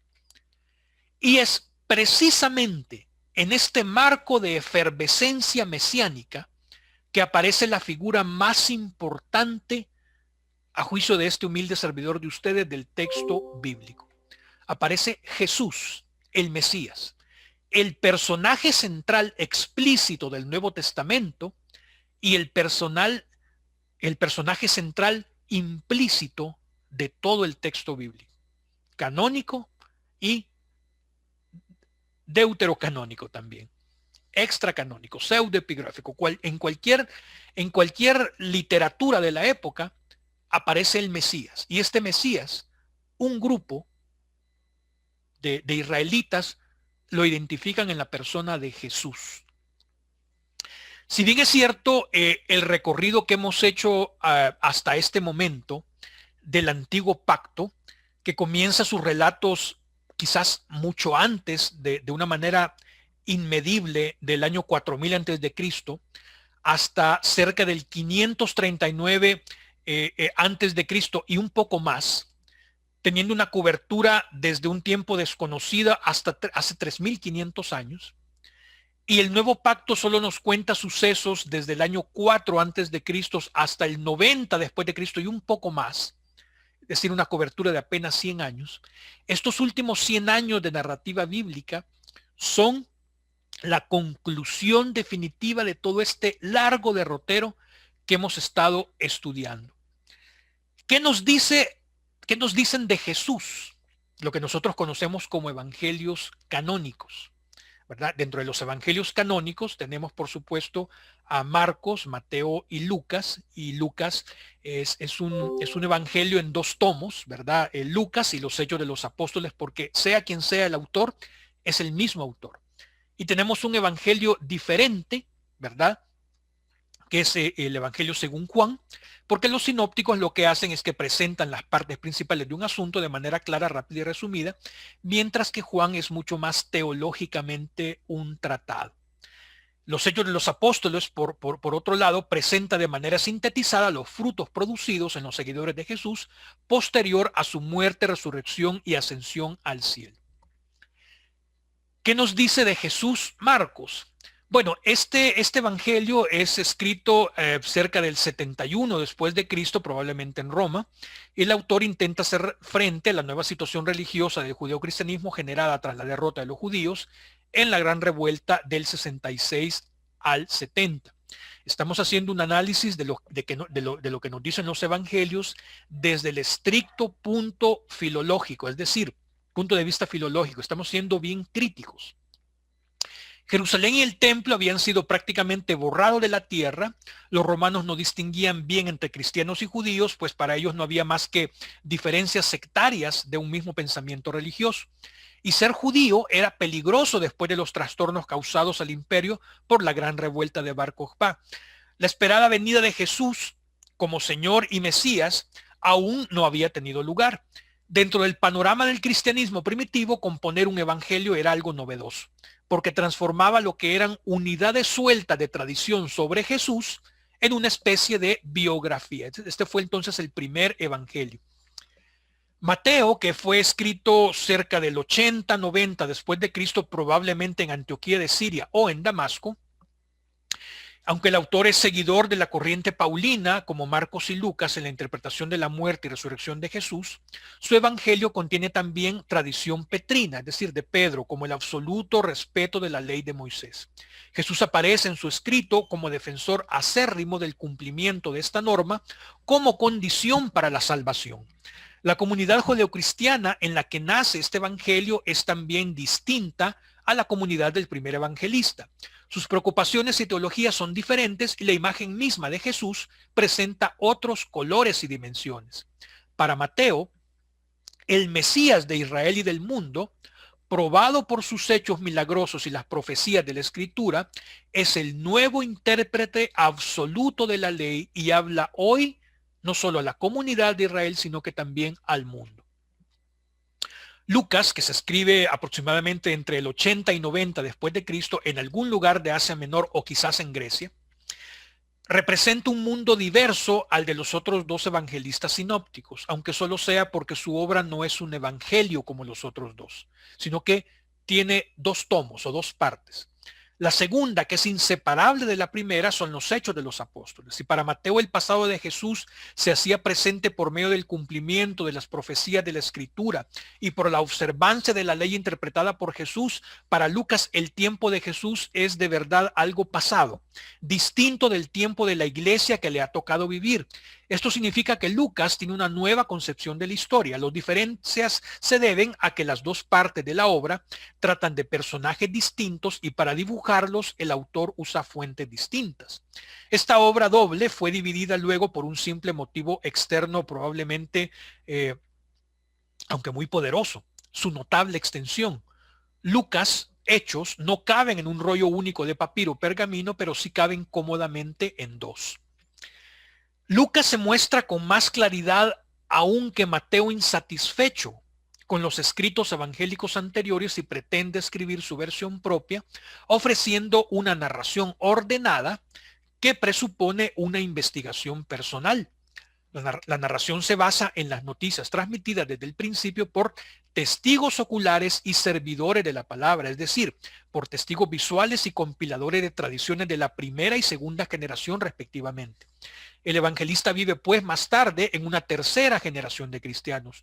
Lucas pretende ser tenido por historiador concienzudo, y al aceptar como base a Marcos y a la famosa fuente Q, muestra que los considera fiables históricamente, aunque con algunos reparos. Seguro que mis hermanos van a ampliar más sobre esto, pero solo para poner el contexto, la fuente Q es un escrito de los primeros años del movimiento cristiano cuyo contenido son los dichos de Jesús, que fueron recopilados al parecer en el sur de la región de Galilea. La fuente Q es la crítica literaria en la que se designan los materiales comunes a Mateo y a Lucas y no recogidos, por ejemplo, por Marcos. Valga la redundancia que no contamos con ninguna copia de la fuente Q. En cuanto a los Hechos de los Apóstoles, es decir, Lucas volumen 2, este se escribe en la misma época, 80-90 después de Cristo, en algún lugar de Asia Menor o Grecia, por el mismo autor del Evangelio de Lucas. Los Hechos de los Apóstoles representan la única fuente para muchos acontecimientos de los primeros años de lo que fue la iglesia. Sin ella no podríamos ni siquiera esbozar qué pasó en los primeros momentos del cristianismo. Es decir, la iglesia pentecostal de Jerusalén hubiera desaparecido de la historia si no fuera por los Hechos de los Apóstoles.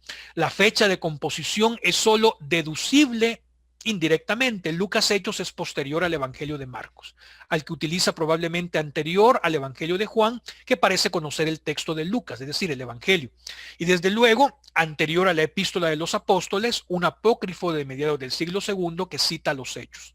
Con estos datos se piensa que la doble obra hubo de estar completa a más tardar hacia el año 90 después de Cristo. Juan es diferente, porque es el último de los evangelios, se compone entre el 90 y el 100 después de Cristo, en algún lugar de Samaria, o quizás en Asia Menor, o quién sabe, a lo mejor en la ciudad de Éfeso. El evangelio de Juan, comparado con los tres sinópticos, presenta muy notables diferencias porque su imagen de Jesús es muy distinta a la de sus antecesores. Existen grandes divergencias entre el autor de este escrito y los sinópticos en el marco cronológico y geográfico en el que desarrolla la actividad de Jesús. En el modo de hablar de este, quien por ejemplo no habla en parábolas, la teología expresada por Jesús en sus discursos es también notablemente distinta. Tales diferencias hay en una cierta explicación en que conoce ciertamente, si no los evangelios anteriores, si al menos la tradición sinóptica que está detrás de ellos y forma su base, pero no la utiliza tal cual. El carácter simbólico y místico, en cuanto a la definición de místico, que es contacto con la divinidad, por supuesto, de este evangelio indica de modo indirecto al lector que Juan no deseaba reproducir simplemente la tradición que sobre Jesús le había llegado. Como dato para calcular la fecha de composición del Evangelio de Juan, tenemos un hecho que nos impide ir más allá del 125-130 después de Cristo. Me refiero al papiro 52. Se contiene restos de Juan 18, 31, 33, 37 y 38 y que los paleógrafos fechan más o menos por esa época. El Evangelio tuvo que componerse pues antes y con un tiempo suficiente como para ser conocido y copiado en Egipto. Es razonable pensar en una composición durante los años finales del siglo I. El lugar de composición es dudoso. Como el autor parece un judío muy helenizado, se ha pensado, por ejemplo, en Samaria como lugar marginal respecto a Judea y por el papel de los samaritanos en este Evangelio, capítulo 4. Otros estudiosos han propuesto alguna ciudad de Asia Menor de lengua griega que tuviera una gran población judía. Y dado que la tradición sitúa el final de los días del apóstol Juan en Éfeso, se piensa, por ejemplo, en esta ciudad. Pero también existen otros evangelios, los evangelios apócrifos, que constituyen una parte importante de la tradición de los hechos del cristianismo. El calificativo de apócrifos influyó, sin embargo, en la falta de aprecio de los estudiosos y los cristianos en general.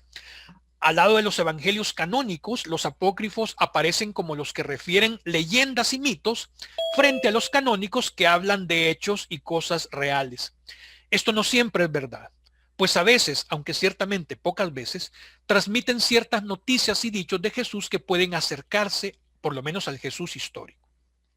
El término apócrifos significa etimológicamente ocultos, escondidos. Pero de alguna forma la denominación primitiva alude a una reserva intencionada, pues tanto para ciertos eclesiásticos como para algunos herejes.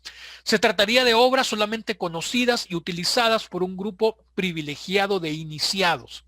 La etiqueta les era particularmente útil por cuanto los escritos apócrifos recibieron frecuentemente las críticas de la mayoría de los escritores ortodoxos, que los señalaban como peligrosos o desviados de la doctrina verdadera.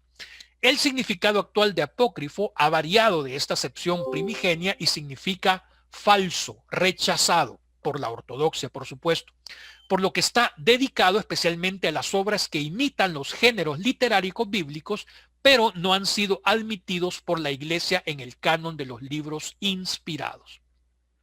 Ahí tenemos un listado de evangelios que hablan sobre la natividad de Jesús y evangelios que hablan sobre la infancia de Jesús, solamente de manera informativa. Ahora bien, Jesús el Mesías, según Pablo.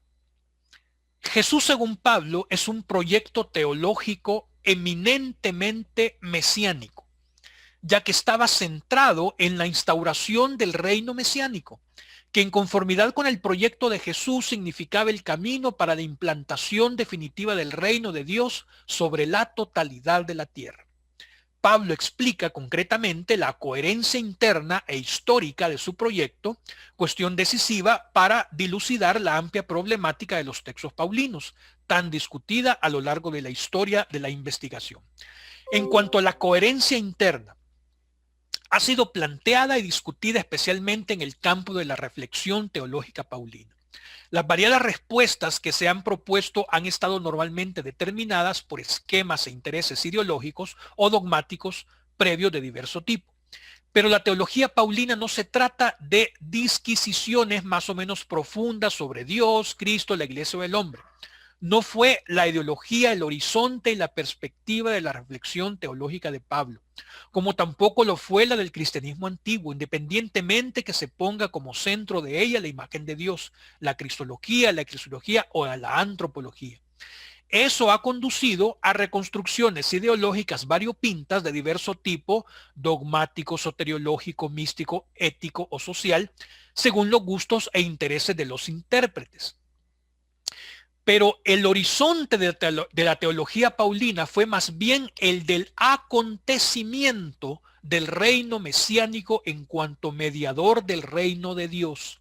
Ese es el proyecto de realización de ese acontecimiento, el que determina y unifica la reflexión de Pablo en su globalidad. El guión, la trama y la escenificación de ese acontecimiento abrieron la nueva visión sobre el Dios soberano y su agente mesiánico, sobre la humanidad y el pueblo mesiánico, sobre la liberación y la nueva ética mesiánicas. La práctica misional paulina, al igual que la del cristianismo antiguo, tuvo como centro configurador el guión del acontecimiento mesiánico, que se intentaba escenificar dentro de las coordenadas culturales y sociales de la situación histórica de aquella época. Su perspectiva no fue la de la creación de grupos religiosos, culturales o sociales. Repito, su perspectiva no fue la de la creación de grupos religiosos, culturales o sociales. Caracterícense como se caractericen, conformen a la amplia tipología social del mundo helenista de entonces. Su perspectiva fue más bien la reunión y congregación del pueblo mesiánico, que iba a participar del inminente reino esplendoroso que inauguraría el soberano mesiánico, entronizado ya en el ámbito celeste con su aparición en esta tierra. En ese horizonte y no en otro es donde hay que localizar la escenificación de la misión paulina y la vida de las comunidades surgidas de ella. Por supuesto, me refiero que para este tiempo ya el mensaje se había distribuido y expandido también hacia los gentiles, ¿verdad? Para que no crean que estoy hablando acá de judaísmo. Estrechamente relacionada con la cuestión de coherencia interna del proyecto de Pablo está la de su coherencia histórica con el cristianismo naciente, que fue su cuna y el lugar de su desarrollo, y con la misión de Jesús, que fue el origen y la referencia permanente de todo el movimiento cristiano antiguo. Repetidamente, a lo largo de la historia de la investigación, se ha querido ver en Pablo una figura única y novedosa, al margen de la misión de Jesús y del movimiento cristiano inicial. Eso ha llevado a la investigación antigua, repetida en ocasiones en la investigación reciente, a considerar a Pablo como el auténtico fundador por encima e incluso en contraste con la misión de Jesús, de un tipo de cristianismo especial que más tarde se habría convertido en el normativo. Frente a esa tendencia hay que afirmar con rotundidad que el origen y el lugar del proyecto paulino están en el cristianismo naciente, que a su vez se deriva de la misión de Jesús. Fuera de contexto sería absolutamente inexplicable la figura de Pablo. Lo que significa la misión y la reflexión teológica paulinas es una especificación consecuente y espléndida, ciertamente, de ese amplio contexto original conformado por la misión de Jesús y por el cristianismo, entiéndase mesianismo de los comienzos, porque Cristo no significa otra cosa más que Mesías. Cuando la sociedad de ese entonces oía la palabra Cristo, entendían Mesías, la misma palabra en hebreo. En ello está implicada también la cuestión sobre el trasfondo del proyecto paulino. Lo determinante en él no son las diversas corrientes religiosas o filosóficas del helenismo, como en repetidas ocasiones se ha querido descubrir, interpretando entonces la figura de Pablo, por ejemplo, desde la religiosidad de tipo mistérico, desde el gnosticismo o, como algunos autores insisten recientemente, desde el estoicismo o incluso del cinismo. El trasfondo del proyecto paulino es más bien el mismo que se descubre para la misión de Jesús y para el cristianismo naciente, esto es, la esperanza del judaísmo de aquel tiempo en la transformación que iba a llevar a cabo la época mesiánica. Fue esa esperanza israelita la que especificó y escenificó Jesús en su misión, y así fue asumida por el movimiento cristiano de los comienzos. En ese sentido tenemos a manera informativa el corpus paulino, las que se consideran protopaulinas y deuteropaulinas, y su correspondiente razones filológicas que seguramente mi hermano Lucas va a hablar ampliamente al respecto. Ahora bien, Jesús, según Pedro, Juan, Santiago o Jacobo, y Judas, lo que se conoce como las cartas católicas. La carta primera de Pedro forma parte, por ejemplo, de un grupo de 7 cartas denominadas católicas. Estas son las 3 cartas de Juan, Santiago, primera, segunda de Pedro y Judas.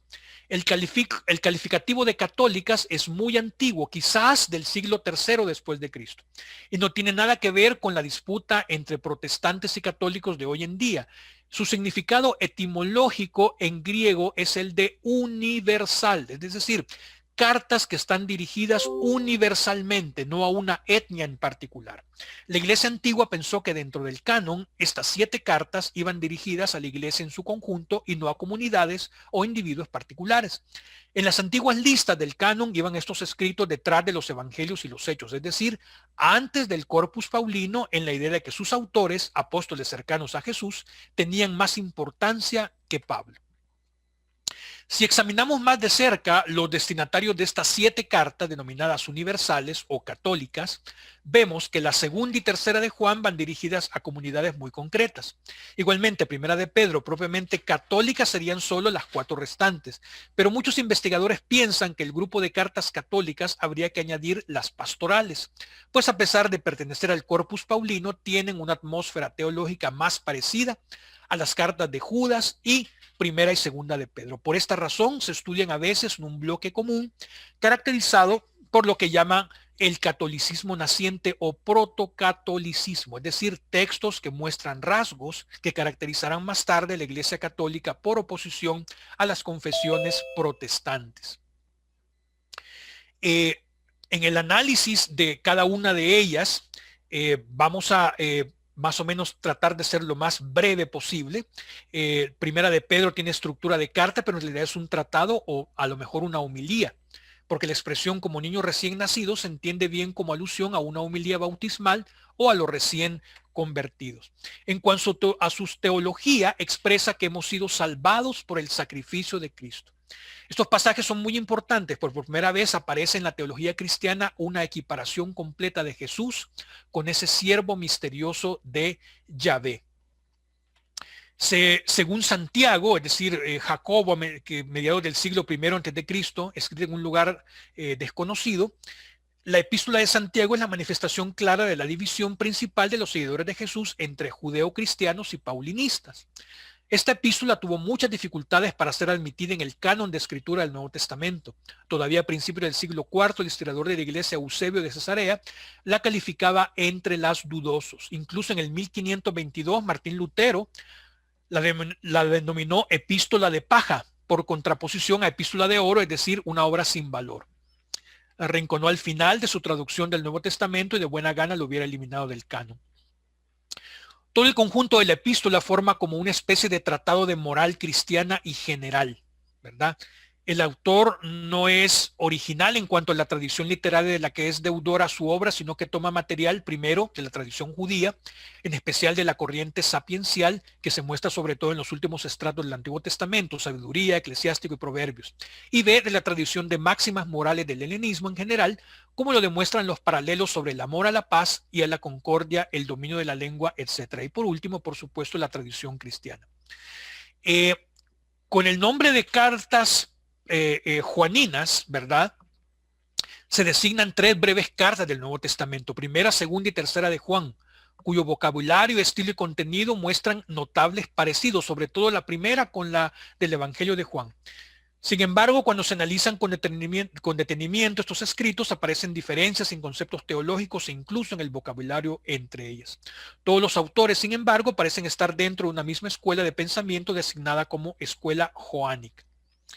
En cuanto a primera de Juan, quizás es la más importante de analizar porque proclama, hay una manifestación de Jesús como el verbo, ¿verdad? Y le otorga vida eterna. Hay otra proclamación donde dice que el conocimiento de Dios depende de aceptar a Jesús venido en carne como hijo de Dios y Mesías, otra vez Mesías. La encarnación de Jesús es verdadera, Jesús ha venido en carne y hay que vivir en Dios por medio del amor y la fe. Como un apéndice, la fe significa creer que Jesús es el Hijo de Dios. Tener fe en Él significa poseer la vida eterna. Segunda de Juan recalca que hay personas de doctrinas equivocadas que no admiten que Jesús ha venido en carne. Son pues docetas y se exceden creyendo poseer un conocimiento superior. Quienes así obran son seductores y anticristos y no están en Dios. Por el contrario, los que permanecen en la doctrina poseen al Padre y al Hijo. A estos herejes no se les debe ni siquiera dirigir la palabra según esta doctrina. Y la tercera de Juan es muy particular porque esta carta es el único libro del Nuevo Testamento que apenas hace una pequeña inferencia a Jesús cuando dice en el verso 1, en el capítulo 1, verso 7, porque ellos, del único capítulo, por supuesto, que ellos salieron por causa del nombre, sin aceptar nada de los gentiles. Ahora bien, según Judas, la epístola de Judas es un puro escrito de retórica polémica, por lo que es de las menos ricas en contenido teológico de todo el Nuevo Testamento. Por ello tampoco ha desempeñado una función significativa en el desarrollo del pensamiento teológico del cristianismo primitivo, ni tampoco se suele tomar como lectura en las funciones litúrgicas de la Iglesia. En su edición del Nuevo Testamento de 1522, Martín Lutero la relegó al final junto con Santiago, Hebreos y el Apocalipsis, por considerar que esta epístola no estaba a la altura de los libros importantes del Nuevo Testamento. Es muy parecida, sin embargo, a Segunda de Pedro. en el sentido que ambas hablan de palabras artificiosas, de fábulas sin sentido, de personas que tienen una moral sospechosa, que son codiciosos, libertinos.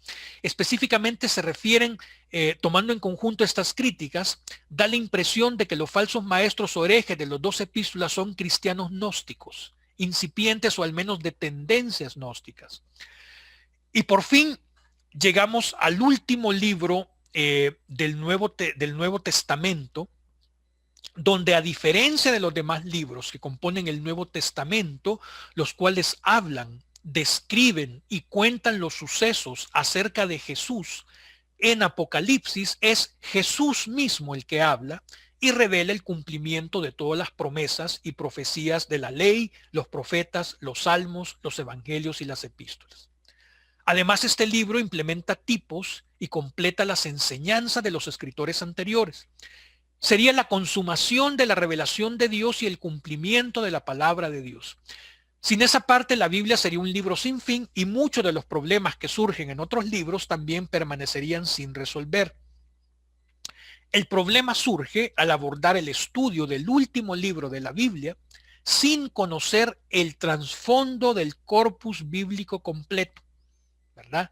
Es decir, todos los problemas que nosotros hemos venido estudiando, que aparecen en el corpus del texto bíblico total, tienen de una u otra manera su respuesta en el último libro de la Biblia. No es por coincidencia que está colocado al final. Lo que sucede es que los cristianos de hoy en día tenemos la mala costumbre de leer citas bíblicas. No leemos libros enteros, mucho menos los estudiamos, ¿verdad? Entonces, esas citas bíblicas son propensas a ser sacadas de contexto y casi que cualquier doctrina o teología se puede armar tomando pedacitos del texto bíblico y uniéndolos a mi propia conveniencia.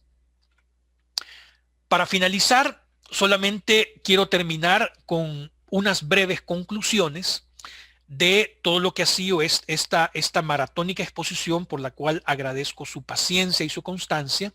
Y la primera de ellas es que deberíamos de haber aprendido con esto que estudiar la Biblia sin entender aspectos importantes acerca de la lengua, la historia, la cultura y el contexto crea una severa desventaja en la comprensión de la misma.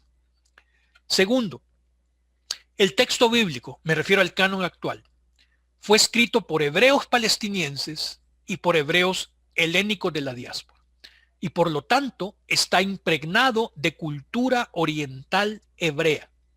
Por supuesto, no podemos desmerecer ni ignorar los influjos helenísticos, ¿verdad?